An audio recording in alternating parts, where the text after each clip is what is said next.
weekly Tarotscope. I am using this week the Fairy Force Oracle by Lucy Cavendish, which is my September Oracle deck. If you want to know what's going on astrologically for the week, please click on the link below to my blog and you will find the latest weekly forecast for the week. The big thing this week is that we do have a full moon on Friday, and it is also a lunar eclipse. It's in the sign of Pisces, so if you want to know more about that, like I said, go to the blog. But I'm going to do now the reading for each of the signs for the week, and there's the deck there, beautiful backing. I have shuffled this already, and as always, we will start with Aries. So we have the Trickster, Deceit, Betrayal, and Guile for Aries. So definitely a week where you need to really watch what people are saying to you. If something doesn't feel right, it probably isn't. You might be being tricked or sort of into something or drawn into something that maybe you don't want to do. Be very careful. Definitely a week to be cautious, and also a week not to try to trick others, because that'll backfire on you for sure. So, you know, be honest, be upfront, and also really trust your gut with things. And if something looks or sounds too good to be true, it probably is. So, you know, be careful with that right now.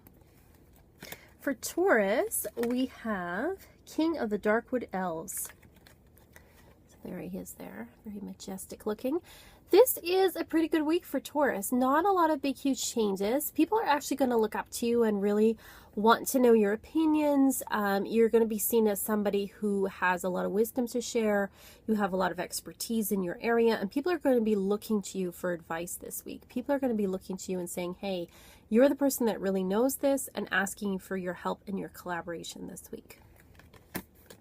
For Gemini, we have the Golden Unicorn. So you have a unicorn this week, Gemini. That's awesome. So Gemini, this is a week where synchronicities start to happen to you. It seems like little bits of luck, little magical events are happening to you, and your optimism is returning this week. You feel like it's possible, like all your goals and dreams, there is a possibility that you can achieve them. So really go for it this week.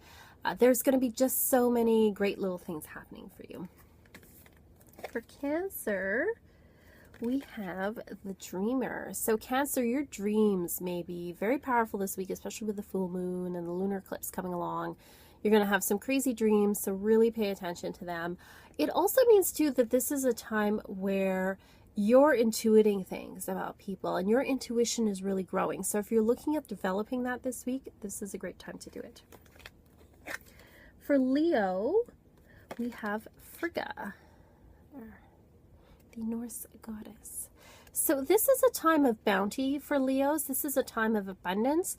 You may get a financial windfall or a gift of some kind, but it feels like everything is abundant around you and really going your way this week. It's a time to step back. Frigga is a goddess who is very quiet.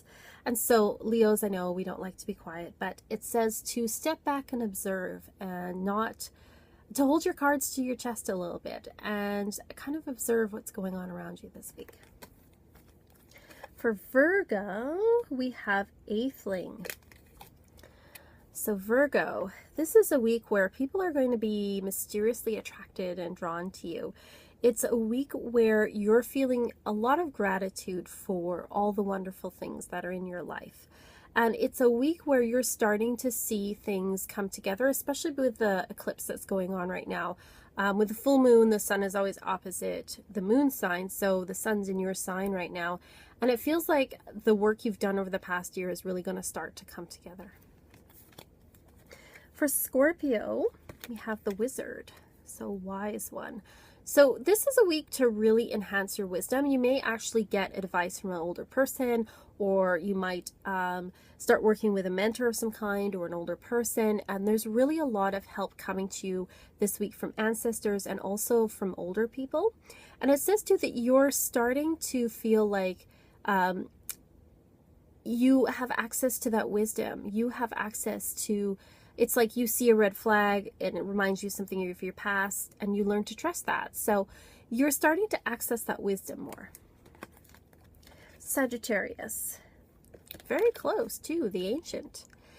This is more, though, about learning from the wisdom of experience, which is sort of like the Scorpio one, but it's more like you're the person giving people advice as opposed to you're taking advice from others and learning from others. So this is a week where people again are going to be looking to you for some advice, and it's a time where you're starting to feel like, oh, you know, my wisdom is adding up. For Capricorn,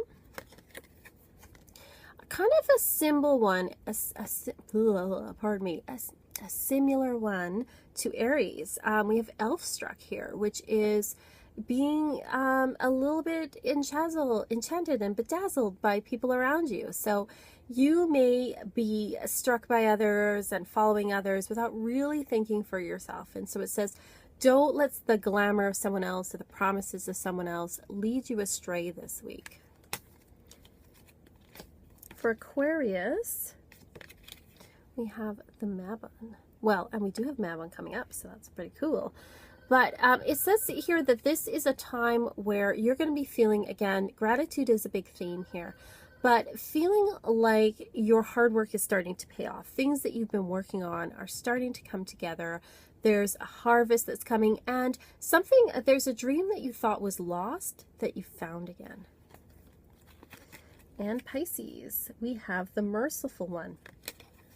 So Pisces, if you've been having a really hard time, this is a week where you're going to feel like you're released from it. You're letting go. If you've been going through a time of sorrow as well, there is letting up of that sorrow, and letting go, a realization. So it is the heaviness that you've been carrying around is being lifted this week. So, you know, it's going to be gentle to yourself this week, Pisces. And then overall, the card underneath is the Wild Hunt, Excitement and Frenzy. We do have coming up some aspects that have to do with Mars and Uranus, which may lead people to this coming weekend to doing rash things or acting rashly. And it says, don't get caught up in acting rashly. Don't get caught up in you know, doing things suddenly. You don't have to make any big, huge decisions right now. So it's okay to get excited about things and to do something different, try something different, but don't lose your head this week. That's the overall message for sure. So that's what I see in the cards for the week for each sign. If you're interested in getting a reading from me, you can go below to my website or my Etsy shop. Right now I'm featuring the Spiritual Support System reading for the month of September. It's only 20 Canadian dollars. And it's one that gets requested a lot from my friends and things, and I thought I would put it out there on my Etsy site so other people could enjoy it too. So thanks very much, and I will see you all. Have a fabulous week.